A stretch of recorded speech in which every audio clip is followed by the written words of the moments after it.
тауттар, ошол касиети бар адамдар, сиздер бири бириңердин почеркиңерди билесиңер да. Анан бири бириңерди таанып, мисалы үчүн кимдир бирөө сизге келип дарыланып, жарымын токтотуп башкага барган болсо, же башкада дарыланып жүрүп сизге келген болсо, ошону аныктап, мага чейин менден күчтүүгө барыптырсың, ошого бар. Же мага чейин бугуп алыптырсың, анын алы жетпейт, мен кылып берейин деген сыяктуу практикада окуялар болгонбу? Болгон. Мен сага эки окуя эске түшүп атат, ушуну айтып берейин. Биринчиси бул эми баягы мен билгемин анын. Мага бир 75 жаштарда бир сакалдуу, мына Воронцовка айынан бир ата келип атат көрүнгөнү. Ооруп келдим деди, ооруган жерин айтпайт. Чыныгы дарыгер оорулуу адамдын бейтаптын ооруган жерин сурабай туруп аныктап билиш керек да. Ошол эң биринчи билимдин белгиси ошол да. Анан кээде сен өзүң эмнең ооруп келдиң деп сурап алып туруп анан диагноз койгондо бул да бир кандайдыр деңгээлде өзүнүн сапатын бере албай калат да. Ооруну сурабаш керек. Анан бир ата келип туруп мен тамырын кармап диагноз коюп берип, анан кийин ооруган жерлерин дегенде мен келген адамды көргөндө келген себебин гана сурап коем. Эмне себеп менен кайрылып атасың мага? Эми көпчүлүк адамдар келет, ар ким ар кандай себеп менен келет. Атам үчүн келдим эле, энем үчүн келдим эле, балам үчүн эле деп. Анан эгерде мен өзүм ден соолугум боюнча келдим десе, анда бизде тартип мындай дейм. Мен келген себебиңизди сурайм, сиз мага ооруган жериңизди айтпаңыз дейм. Сиз айтканда мага кызыкчылык жок аны. Сиз мени адаштырып коюшуңуз мүмкүн. Мен өзүңүз тамырыңызды кармап диагнозумду коем, өзүмдүн диагнозумду. Анан мен сизге ооруган жерлериңизди айтып берем. Анан мен айткандан кийин сиз айтсаңыз болот. Мен сиздин өзүңүздү бүгүнкү күндө билип ооруп аткан жерген сездергендерди айтышым мүмкүн. Анан сиз билбеген, сезбеген ооруган жерлерди айтып калышым мүмкүн. Сиз ошону билгенин билем, сезгенин сезем, сезгенин сезбейм деп болгондой айтып бериңиз. Анан кийин сиз өзүңүздүн ооруган жерлериңизди, жалып кылган жерлерди айткыңыз деп. Анан ушундай тартипте эле тиги атанын кармап, тамырын кармап, диагноз коюп, анан өзүмдүн диагнозумду айтып бердим. Мен бир эреже менен ушунча жылдан бери иштейм. Десем анан уулум, мен сага ыраазымын дейт. Рахмат, сен мени уже 50% айыктырдың дейт. Эми дарыңды берсең, мен 100% айыгып кетем деп. Анан мен өзүм таң калып атам. Атам кандай? Мен сизди жаңы эле диагнозуңузду коюп атам. Анан кантип мен сизди 50% айыктырып койдум? Десем, бул диагноз коюш главный балам деп атат. Мен көп жылдан бери ооруйм. Мен өзүм деле медик болуп калдым оорунун айынан. Сен мен диагнозумду таамай койдуң. Муну койгон адам дарылаганды билет. Себеби мен сага ооруган жеримди айткан жокмун.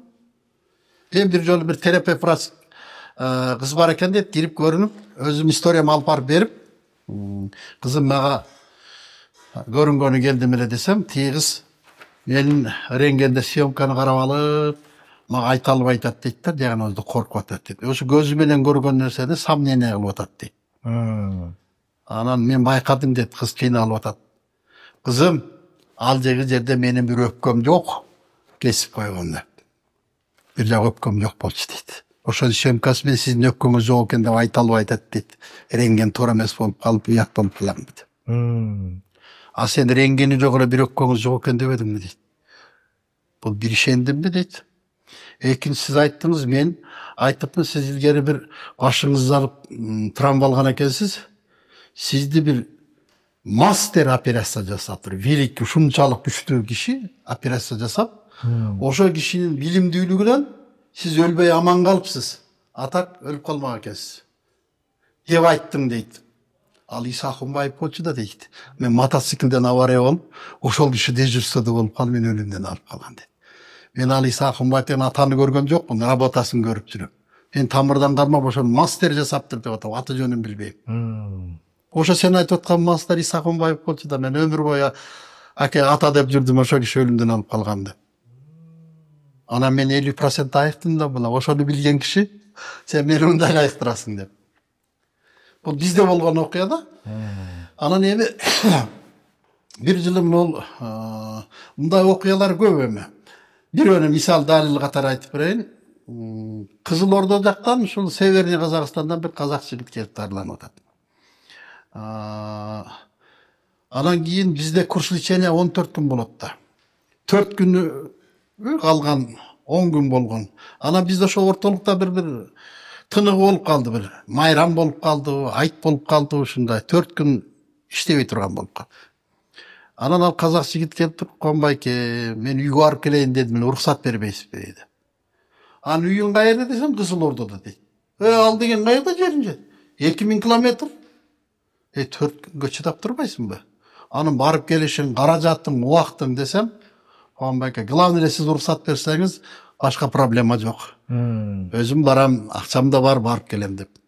Анан мен бул жерде бирөөнүн үйүндө жашап, квартирада кыйналып кеттим. "Макул" дедим, "бар, бирок сен кечикпей кайра келгин" деп. Анан кетти. Кеткенде 4 күн бүттү. 5-нчи күнү жумушту баштадым десем, тиги казак жигит жок. 1 күн болду, жок. 2 күн болду, 3 күн күттүм, жок. Казак дедим, "Начар жигит экенсиң" деп историясын жазып коем да бияка коюп койдум. Келиш керек эле десем, анан бир жумадан кийин анан келиптир. Анан менин келинчегим ошол айтып калды. Ал мени менен чогуу иштейт деп. Өзү кесиби врач. Жана менин мечтам деген ошол келечекте эки медицинаны бириктирейин деген ниетим бар да, бирок ага көп эмгек керек. Мен эле эмес, мен сыяктуу дарыгерлер көп эмгегиңиз керек. Мен далилдеп көргөзүшүм керек, бул бар экен деген илимдин күчүн көргөзөйүн деген. Анан айтып калды, жанагы келбей жаткан казак жигит келиптир. Бирок өзү кирбей атат. Келинчегим кирсин деп атат, өзү качып атат. Анан эми мага айырмасы жок, кире берсин деп. Анан жаш казак келин экен, келип, "Салем ага" деп. Аны саламдашсак, анан мен кайненемдин атынан представитель болуп келдим сизге деп. "Ушундай деген жигит сизден дарыланды эле" деп. "Ооба, дарыланды эле. Жок, келбей жатат" десем, "Мен ошонун келинчеги болом. Анан мен сизден биринчиси кайненемдин атынан кечирим сурайын деп келдим. Экинчиси рахмат айтайлы деп келдим." Эмнеге кечирим сурайсыңар, эмнеге рахмат айтасыңар? Мен жумушумду бүтө элекмин да. Десем, биринчиси күйөөм ушундай сизден уруксат сурап барган экен, баргандан кийин 4 күндөн кийин кайра кетем десе, кайненем жибербей койду дейт. Эми 4 күндүк лечениям деп кайра Кыргызстанга 2000 километрге барып, анан кайра 4000 километр барбайсың деп жибербей кой дейт. Мына жерде деле казактын дарыгерлери бар. Калганын ошол жерден улантып коесуң деп дейт. Жибербей койгон, ошол жерде бир казак сакалдуу киши экен. Ошого алып барыптыр, дарылатайын деп. Улантайын. Бул табып ал деле табып деп атат да. Барса киргенден кийин эле тиги казак киши элдик табып экен ал дагы. Көрүп эле, "Ойбой, мен эчтемке дегеним жок" деп. Келип отурганда эле, "Ойбой, сен деген Кыргызстанга барган турбайсыңбы? Үлкөн табыпка барыпсың. Анын жашы менден жаш экен, бирок илим күчтүү экен. Ал сени казак жок деп күтүп отурат. Узун үйү бар экен. Анан бул жерде тетрадтар бар экен, сен историяңды жазып коюп, казак жок деп отурат. Мен сени дарылоого кабыл ала албайм. Сен барып андан уруксат сурап кел, ошол жерден бүтүргүн. Мен дарылап жардам бере албайм." Ал киши баштаган ишин аягына жүрөт. Кабыл албай коюптур. Бул деген баягы Кудай таламын бар экендиги. Мен ал эми Северный Казакстандарга эмеге барганмын, бирок ал кишинин ишине тааныбайм. Ал менин жасаган эмем аркылуу, өзүнүн касиети аркылуу, илимдин күчү, аян белгилер болот. Кудай таалам бир ушундай өзүнүн пендесинде аян белгилерди берди. Ошол аркылуу бүт менин өңү түсүмдү, жашымдын баарын айтып коюптур. Ушундай жигит экен, менден жаш экен, бирок илими менден чоң экен анын. Так иштеген киши экен. Анан бала эшикке чыгып, анан үйүнө келип, анан энесине таарынат. "Өлтүрдүң. Бул казагың эмдегенге албай койду. Тиги кыргыз эми албайт, бар казагыңа" дейт. "Мен орто жолдо калдым" деп. "Ары кабыл алат жок, сиз алып барасыз мени" дейт энесин. "Мени сиз алып барыңыз." "Айланайын, мен улгайган кемпир болсом, баяка жетпейм мен." "Билбейм, сиз алып барасыз десе, анан кой, мен бара албайм, мен мына келинчегиңди кошуп берейин" деп. Анан менин атымдан кечирим сурап, буну дарылоо деп. Анан энем сизден кечирим сурады деп. Анан бир аз белек алып алыптыр. Эми казактар деле бизге окшоп жашайт да, урус мейиз калтага салып алыптыр. Кемпирдин белеги дейт. Анан бир аз тыйын алып алыптыр. Мен дагы кыргыздын баягы ата эненин курут майын жеп чоңойгон жигит. "Но, майды курутту жейм мен. Бул акчанын кереги жок мага. Силер ушуну kvartirага төлөp койгула. Силер менден 4 күн карыз экенсиңер, мен да 3 күн кошоюн, 7 күн дагы дарылайбыз деп. Дарылап, анан кетирдим да.